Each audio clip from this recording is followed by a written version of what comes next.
Hello and welcome, day 4 companion piece. Today we've just got one pose to do to prepare us for the 10 minutes. It's called, the Sanskrit for it is Prasarita Padottanasana, and again it's an entertaining one. It's a wide leg forward bend, and this strictly is probably the widest one that we do. What you need to look out for is you never want your toes doing that. It just leaves your knee open, so the toes are either pointing forwards or drop the heel further out so the toes are looking that they're pointing slightly in. Okay, hands go to your hips. Now, if you can do the full pose, we're going to come right the way forward, like we did in Uttanasana, to the wall. And you can go to the wall in this, or there's a handy prop.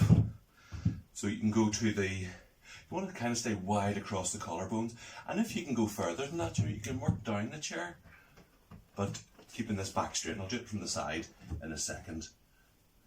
And if you can work to the floor,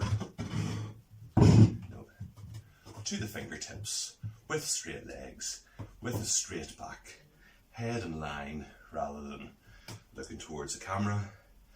And so that's as far as we're going, with whatever limitations. We might be on blocks or a chair. Ideally you'd have a set of blocks, There's only a couple here, but under one for each hand, so that you don't to go to one in the middle.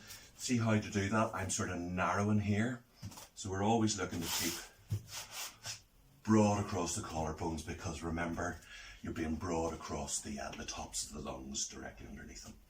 Okay, and now the full pose, just to go there, would be the imaginary line, instep to instep. You step your hands back onto it. You keep the length into the sternum as best you can. Now I'm allowing that flexion to come in. Hands shoulder width apart, and drop the head. Sorry about the sniffs. There we go. But we're only going to go here. To come out of this pose now, it's a bit too wide-legged to come out from here, so you rock in with your feet, hands to your hips, straight back and all the way out. So I'm kind of following my sternum, that's leading the task, and then step the feet together back to Tadasana. So one more time, I'll do that side on. So chair's handy, it's a little bit narrow. It could do with being an extra sort of 3 inches either side, but so wide-legged, sternum lifting, again that Tadasana feel in the upper body, hands on the hips. It's good, especially if you're new, because it's the whole of the pelvis. It's not an upper back thing, yeah.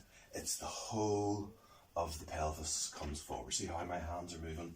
So I'm holding onto the outside of the pelvis.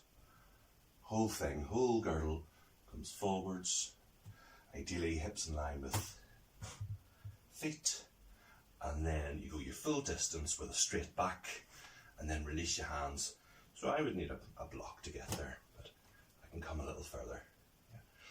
Or if that's just totally unreasonable, to a chair but with a straight back. Okay, wherever your maximum is, doesn't matter, so long as you're listening to the feedback you're getting from your body, and that you're taking some action on that. Okay,